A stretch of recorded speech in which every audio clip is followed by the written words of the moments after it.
වෙනවා මාතර දිස්ත්‍රික්කයේ ගුරු සංවිධානය හදන්න අද ඔබ තමුන්නාසෙලා මෙතනින් ගමන ආරම්භ කිරීම පිළිබඳව.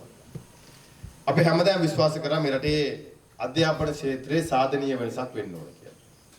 අපි දැක්ක බොහෝ වෙලාවට හැම දේශපාලන පක්ෂයක්ම ආණ්ඩුවක්ම ඒ සාධනීය වෙනස සම්බන්ධයෙන් නොඑක ආකල්ප දරුවා. අපි ප්‍රායෝගිකව මේ පුංචි දරුවන්ගේ අනාගතය ලෝකෙට සරලන විදිහට වෙනස් කරනවද නැද්ද කියන ගැටලුව දෙමව්පියන් වගේම තරුණ පරම්පරාව තුළ නිරන්තරයෙන් රැව් දීපු ප්‍රශ්නයක්.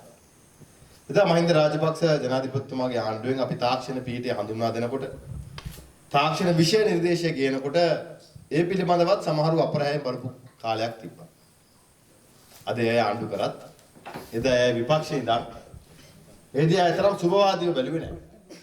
හැබැයි අද අපි දකිනවා එදා ගත්තු තීන්දුව මහින්දෝදේ විද්‍යාගාරය, තාක්ෂණ පීඨය, තාක්ෂණ විශ්වවිද්‍යාලය, තාක්ෂණ විෂය හඳුන්වා දීම තුළ මේ තරුණ පරම්පරාව රැකියාගත වීම ක්‍රමානුකූලව වැඩි වෙලා තියෙනවා. එhmenan අපි පැහැදිලිවම නූතනත්වයට ගැලපෙන අනාගතයට හරියන ඊළඟ අවුරුදු 5 10 15 20ට සරලන ආකාරයට අපේ රටේ අධ්‍යාපන ක්‍රමවේදයේ වෙනසක් සිද්ධ වෙන්න ඕනේ. ඒ සංස්කෘතිමය වශයෙන් වෙන වෙනසක් නෙවෙයි. සමහරවිට ආණ්ඩුව හිතනවා ඉතිහාස පාඩම අයින් කරාම අධ්‍යාපනය වෙනස් වෙනවා. නෑ, එහෙම වෙන්නේ නෑ. අපිට නොගැලපෙන සමහර සංස්කෘතියන් හඳුන්වා දීම තුළ අධ්‍යාපනය වෙනස් කරන්න පුළුවන්. නෑ, එහෙම වෙන්නේ නෑ. බෑ ලෝකයක් දෙක ගනුදෙනු කරන්න පුළුවන්.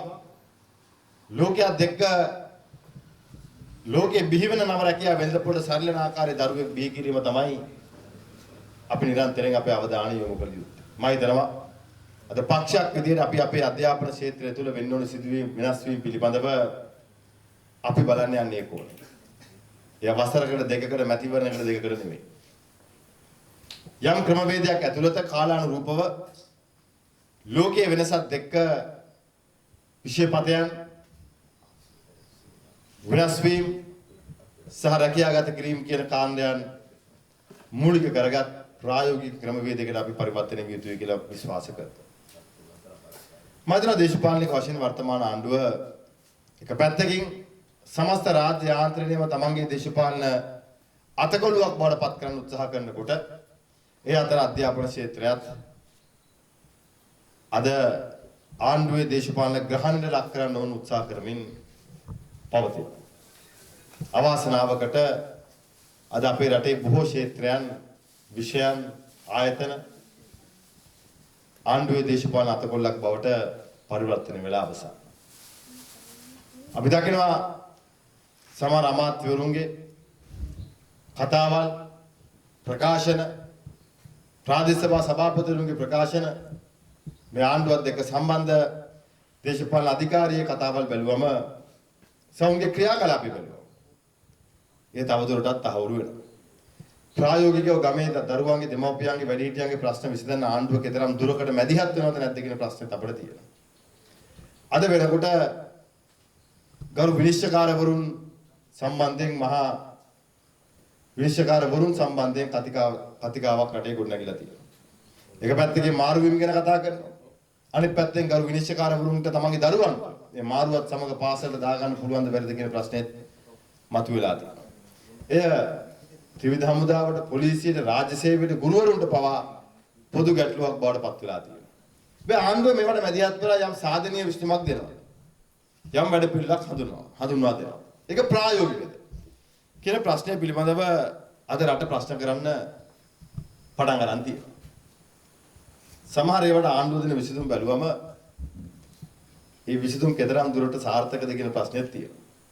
දැන් මම දැක්කා ඊපෙද ලුණු සම්බන්ධයෙන් නේ ලුණු මැනලා ගන්න කියලා කිලෝ වලින් නෙවෙයි ලුණු ගෙඩිය කොච්චර ලොකුද කියලා මම ඉන්නේ කියලාත් කියලා තියෙනවා. හැබැයි ඉතින් පිටරටින් ලුණු කියනකොට ඒ කොන්දේසි මුකුත් නැහැ. එක පෑන් පහරෙන් හාල් මාෆියාව නතර කරනවායි කියන තේමා පාඩේ යටතේ තමයි මේ ආණ්ඩුව බලයට ආවේ. මේ පෑන් පහරෙන් හාල් මාෆියාව නවත්තපු කෙසේ වෙතත් ගොවියට තමන්ගෙත් සාධාරණ මිලක් ලැබෙනවද නැද්ද කියන ප්‍රශ්නේ තේ විසඳුමක් ආණ්ඩුවෙන් නැහැ.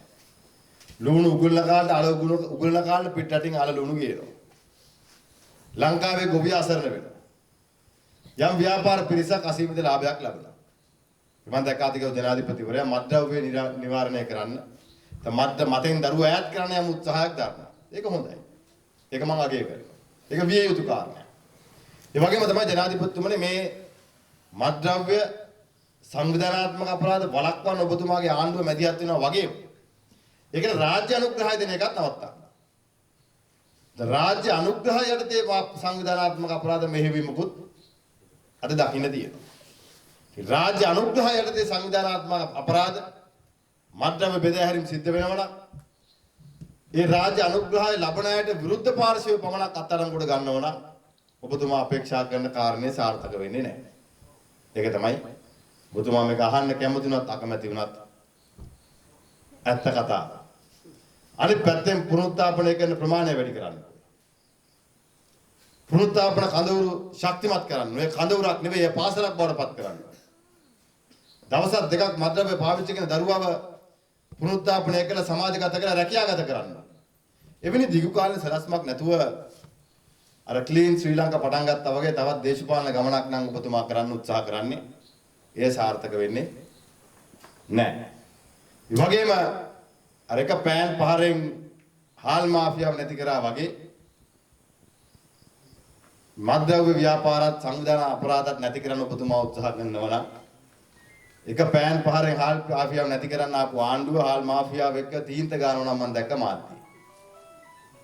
එහෙම සමාජයක් ඇතුලේ එහෙම ආණ්ඩුවක් ඇතුලේ ඔබතුමාගේ න්‍යාය පත්‍රයේ හාල් මාෆියාව නැති කරා වගේ මත්ද්‍රව්‍ය සහ සංවිධානාත්මක අපරාධ මාෆියාව නැති කරන්න නම් තව ටික දවසකින් ඔබතුමාගේ ආණ්ඩුව ඇතුලේ ආයෙ මොක බෙදා හරින්න පටන් ගන්නවා. ඒ හින්දා සංවිධානාත්මක අපරාධ නවත්තන්න දැඩි නීතිය ක්‍රියාත්මක කරන්න. හැබැයි ඒක දේශපාලනීකරණය කරන්න එපා. ඒ වගේම එක් කණ්ඩායම් වලට ඒක දේශපාලන රැකවරණය ලබා දෙන්නත් ආණ්ඩුව ලෑස්ති වෙන්න එපා.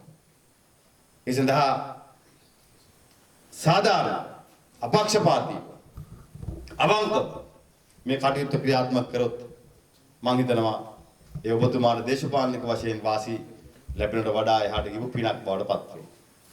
එහෙම නැත්නම් ඒ දේශපාලන හුදෙක් දේශපාලන වාසිය ලබා වාසියක් සඳහා ඔබතුමා ක්‍රියාත්මක කරන්න උත්සාහ කරනවා නම් ඒක ඔබතුමා එක් රැස් කර ගන්න ලොකුම පව බවටත් පත් වෙනවා. අපි දේශපාලනික වශයෙන් අපි ශක්තිමත් ගොඩනගෙනවා පක්ෂයක් විදියට. අද ගම්මට්ටමේ මාතර දිස්ත්‍රික්කයේ වගේම ලංකා පුරාම ශ්‍රී ලංකා පොදුජන පෙරමුණ ශක්තිමත් දේශපාලන බලවේගයක් වාට පෙළ ගැහෙනවා. නොවැම්බර් මාසේ 21 අපි නුගේගොඩ රැස්වීමක් කරනවා. ඥාණ්ඩුව පත් වෙලා අවුරුද්දක් අසීමිත බොරු කිව්වා. අසීමිත බලාපොරොත්තු දුන්නා. රාජ්‍ය යාන්ත්‍රණය දේශපාලනීකරණය කරනවා. පොලිසිය දේශපාලනීකරණය කරනවා. සම්පූර්ණයෙන් අද පොලිසිය එක ගහ ගන්න පටන් ගත්තා. දෙක කාලයක් තිබ්බා පොලිසියට දේශපාලනඥ ආණ්ඩු පක්ෂයේ දේශපාලනඥයන්ගේ චරිතය ආරක්ෂා කරන්න. දැන් මම දැක්ක ගිය සතියේ එක වෙනස් වෙලා දැන් පොලිසිය ඇතුළේම පොලිසිය ඉන්න අය ගැන පරීක්ෂණ කරන්න. ඉතින් පොලිසියේ ගෞරවය ආරක්ෂා කරගෙන යන්න. පොලිසිය අවංක නිලධාරීන් ඉන්නවා. රාජ්‍ය සේවය අවංක නිලධාරීන් ඉන්නවා. ඒ ගෞරවය ආරක්ෂා කරන්න. මේ ආණ්ඩුව පැහැදිලිව මේ ආයතන වටලා මේවයි තියෙන ස්වාධීනත්වය මේවයි තියෙන ගෞරවයට කියලා සම්පූර්ණ උත්සාහ කරනවා. ඒ වගේම ආර්ථික ප්‍රශ්න විසඳුමක් දෙන්න ආණ්ඩුව මැදිහත් වෙන්නේ නැහැ. අද ආයෝජකයෝ ලංකාවට එන්නේ නැහැ. ආයෝජකයෝ ලංකාවට ගේන්න ආණ්ඩුව උවමනාවක් උනන්දුවක් උත්සාහයක් දරන්නේ නැහැ. රැකියාව උත්පාදනය කරන ආණ්ඩුවට සලස්මක් නැහැ. උපායධාරීන් රැකියාව ඉල්ලගෙන ගියාම ආණ්ඩුව ගහලා එළවනවා. ගමේ මිනිස්සුගේ ආර්ථිකයට විසඳුමක් දෙන්න ආණ්ඩුව කටයුතු කරන්නේ නැතිකොට හැමදෑම අලුතෙන් බද්දක් ගහලා මිනිස්සු තුඩ පීඩනය පටලවනවා. කලින් කිව්වේ නම් බදු ගහන්න ආණ්ඩුවක් ඕනද කියලා හෙව්වා. නායක ඕනද කියලා හෙව්වා. එහෙම ආල බලයට ආපු ආණ්ඩුව අද බදු පිට බදු ගහලා අසීමිත බදු බරක් මෙරටේ ජනතාව තුළට පටවන්න උත්සාහ කරනවා.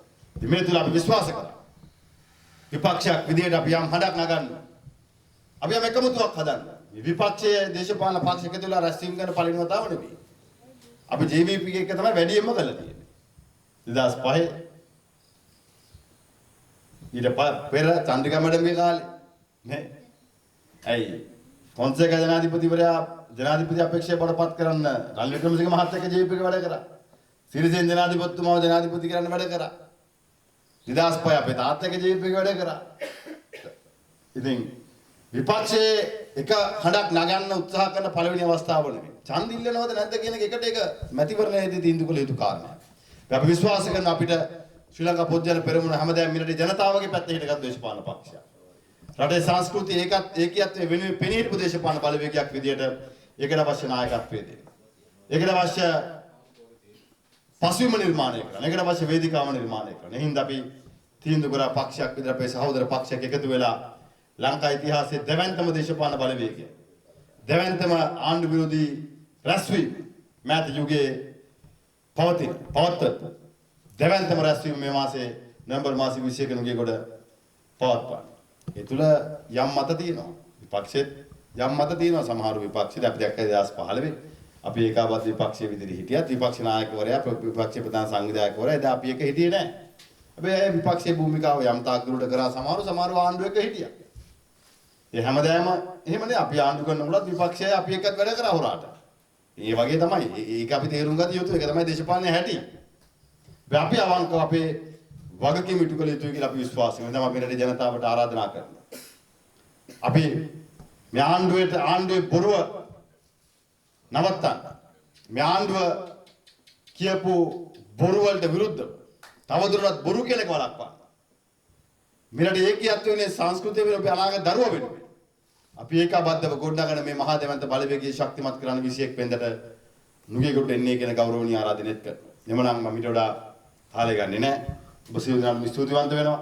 වෙලාව වෙච්ච වෙලාවේ ගුරුවරු විදුහල්පතිවරු ඇවිල්ලා අපි මේ ආසනයේ වැඩේ පටන් ගත්තේ. ඉදිරි කාලේ අපි ශක්තිමත් ලංකාවේ ශක්තිමත්ම ගුරු සංවිධාන පිහිටවන්න ඔබට රසායන ශක්තිය ඔබ සියලු දෙනාට ශක්තිය ලැබේවා කියලා ප්‍රාර්ථනා කරමින් ඔබ සියලු දෙනා සුබ අනාගතයක් පතමින් තිරුවන් සරණයි.